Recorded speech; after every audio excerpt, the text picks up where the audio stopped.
আসসালামু আলাইকুম। অষ্টম শ্রেণীর সুপ্রিয় শিক্ষার্থীরা, আজকের এই ভিডিওতে আমরা দেখব তোমাদের কৃষি শিক্ষা এই বইয়ের ৩য় অধ্যায় কৃষি উপকরণ। এই বইয়ের তোমাদের যে অনুশীলনীটি আছে সেটি আমরা আজকের এই ভিডিওতে সমাধান করব। তোমরা যারা এখনো চ্যানেলটি সাবস্ক্রাইব করো নাই, সাবস্ক্রাইব করে পাশে থাকবে। আর যারা সাবস্ক্রাইব করেছো তাদেরকে অসংখ্য ধন্যবাদ। আমরা দেখে নেই যে আমরা পূর্ববর্তী শ্রেণীতে বিভিন্ন ধরনের কৃষি উপকরণ নিয়ে আলোচনা করেছি। এই অধ্যায়ে বীজ বপনের উপযুক্ত মাটি প্রস্তুত করা, আদর্শ বীজতলা তৈরি ও তার রক্ষণাবেক্ষণ এবং সাশ্রয়ী রূপে সার ব্যবহার করা ইত্যাদি বিষয় বর্ণনা করা হবে। বীজতলার মাটি যদি উপযুক্তভাবে তৈরি করা না যায় তবে সব বীজ গজাবে না। যথাযথভাবে বীজতলা তৈরি ও রক্ষণাবেক্ষণ করা না হলে উপযুক্ত মাটি থাকা সত্ত্বেও চারা ভালো হবে না। আর একটি বিষয় হলো, জমিতে সার প্রয়োগ করতে অধিকাংশ কৃষক নিয়ম অনুসরণ করেন না। এতে সারের অপচয় হয় এবং অর্থনৈতিকভাবে কৃষক ক্ষতিগ্রস্ত হয়। কাজেই এখানে আমরা এই বিষয়গুলো আলোচনা করা যুক্তিযুক্ত। প্রিয় শিক্ষার্থীরা, তোমরা এগুলো যে পার্টগুলো তোমরা ভালো করে নিজেরা পড়ে নেবে। আমরা তোমাদের এই ভিডিওতে যে অনুশীলনটি আছে সেটি সমাধান করব। চলো আমরা দেখে নেই তোমাদের বইয়ের যে 50 পৃষ্ঠায় অনুশীলনীটি।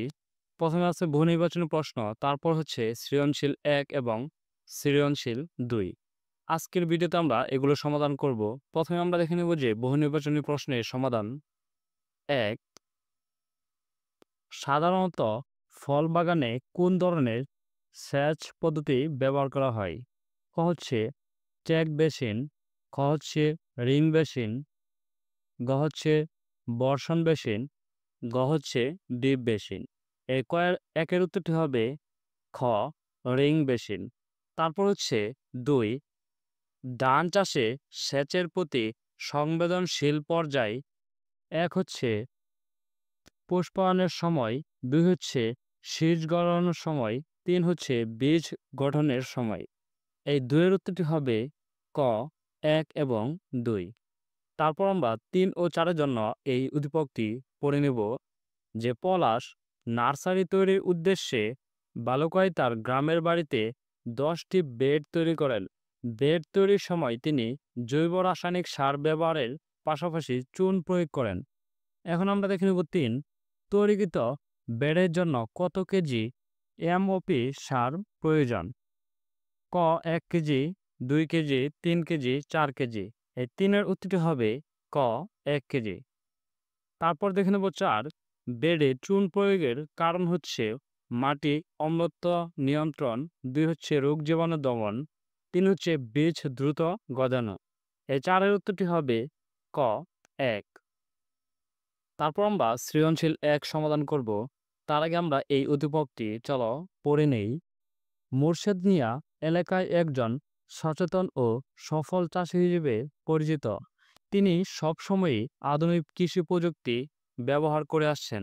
তিনি এবছর ৪ হেক্টর জমিতে সবুজ সার তৈরির পর ধানের চাষ করেন এবং ইউরিয়া ব্যবহারে এলসিসি পদ্ধতি অবলম্বন করেন। এখন আমরা দেখে নেব ক, কোন ধরনের মাটিতে ধানের শুকনো বীজতলা তৈরি করা হয়? চলো আমরা এই কয়ের উত্তরটি দেখে নেই। কয়ের উত্তরটি হবে যে বেলে দোআঁশ মাটিতে ধানের শুকনো বীজতলা তৈরি করা হয়। আমরা তোমাদের এই কয়ের উত্তরটি দেখে নিলাম। তারপর দেখে নেব আমরা খ, চাষ দেওয়ার পর বীজতলা ২ থেকে ৪ দিন ফেলে রাখতে হয় কেন, ব্যাখ্যা করো। চলো আমরা এই ২ এর উত্তরটিও দেখে নেই। ২ এর উত্তরটি হচ্ছে মাটিকে পাকাপোক্ত করার জন্য বীজতলা চাষ দেওয়ার পর ২ থেকে ৪ দিন ফেলে রাখতে হয়। এভাবে ফেলে রাখলে মাটিতে রোদ লাগে, মাটিতে পোকা থাকলে রোদের উপাত্তে তা বের হয়ে আসবে এবং পাখি তা খেয়ে ফেলবে। আমরা তোমাদের এই ২ এর উত্তরটিও দেখে নিলাম। তারপর দেখে নেব আমরা গ, মুর্শেদ মিয়া তার জমিতে কি পরিমাণ ইউরিয়া সার কম ব্যবহার করবেন তা নির্ণয় করো। চলো আমরা এই গয়ের উত্তরটিও দেখে নেই। গয়ের উত্তরটি হচ্ছে মুর্শেদ মিয়া তার 4 হেক্টর জমিতে সবুজ সার তৈরি করে ধানের চাষ করেন। সবুজ সার তৈরির পর ধান চাষ করলে জমিতে হেক্টর প্রতি 15 থেকে 20 কেজি ইউরিয়া সার কম লাগে। 4 হেক্টর জমিতে সবুজ সার তৈরির পর ইউরিয়া কম লাগে 15 থেকে 20 গুণন 4 কেজি, অর্থাৎ হয় হচ্ছে 60 থেকে 80 কেজি। আবার এলসিসি পদ্ধতিতে ইউরিয়া প্রয়োগের পর আমন ধানে 25% এবং বোরো ধানে 23% ইউরিয়া সার কম লাগে। সুতরাং আমরা যদি এখন দেখি যে 25% এবং 23%, সুতরাং আমন ধান চাষে 100 কেজিতে ইউরিয়া কম লাগে হচ্ছে 25 ভাগ। আমরা যদি 25 ভাগ দেখি তাহলে হয় 100 কেজিতে 25 কে আমরা যদি 100 দিয়ে করি, 100 দিয়ে ভাগ করি তাহলে হয় 60 থেকে 80 কে যদি আমরা 25 আবার গুণ দিয়ে 60 থেকে 80 কে 100 দিয়ে ভাগ করি, আমরা পাই হচ্ছে 15 থেকে 20 কেজি। তারপর বোরো ধানে আমরা যদি দেখি এখানে 23% ইউরিয়া সার কম লাগে। 100 কেজিতে ইউরিয়া কম লাগে 23 ভাগ। তাহলে আমরা 100 কে আমরা 23 কে আমরা 100 দিয়ে ভাগ করলে, আবার 60 থেকে 80 কে যদি আমরা 23 দিয়ে গুণ দেই, আবার 60 থেকে 80 কে আমরা বিয়োগ করি তাহলে হয় 100। এটি হয় 13 দশমিক। সুতরাং মুর্শেদ মিয়া আমন ধান চাষ করলে 15 থেকে 20 কেজি, বোরো ধান চাষ করলে 13 থেকে 18 কেজি ইউরিয়া কম ব্যবহার করবেন। তাহলে আমরা তোমাদের এই গয়ের উত্তরটি দেখে নিলাম। তারপরে দেখে নেব আমরা গহ, ফসল উৎপাদন বৃদ্ধিতে মুর্শেদ মিয়ার কার্যক্রম মূল্যায়ন করা। চলো আমরা এই গয়ের উত্তরটিও দেখে নেই। গয়ের উত্তরটি হচ্ছে মুর্শেদ মিয়া তার জমিতে ধান চাষে সবুজ সার ও এলসিসি পদ্ধতি ব্যবহার করেছিলেন। ফসলের ক্ষেত্রে পরিকল্পিত সার প্রয়োগ অত্যন্ত গুরুত্বপূর্ণ।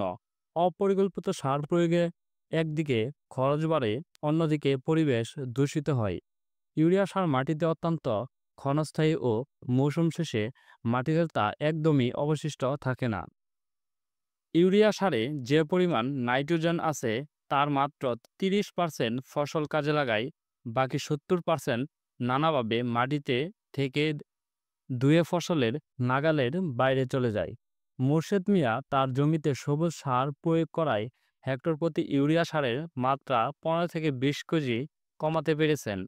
এলসিসি ব্যবহার করে রূপা আমনে শতকরা 25 ভাগ এবং বোরো ধানে শতকরা 23 ভাগ ইউরিয়া ব্যবহার কমানো যায়। সবুজ সার প্রয়োগ এবং এলসিসি পদ্ধতি ব্যবহার করায় পরিবেশ দূষণ রোধ হয়, উৎপাদন ব্যয় কমে এবং মাটির জন্য স্থায়ী নাইট্রোজেন ব্যবহৃত হয়। সুতরাং বলা যায় মুর্শেদ মিয়ার কার্যক্রমটি প্রশংসনীয়। ধন্যবাদ শিক্ষার্থীরা, আমরা তোমাদের এই সৃজনশীল 1 সমাধানটি দেখে নিলাম। আমরা আগামী ক্লাসে দেখব সৃজনশীল 2 সমাধান। এটি আমরা আগামী ক্লাসে সমাধান করব।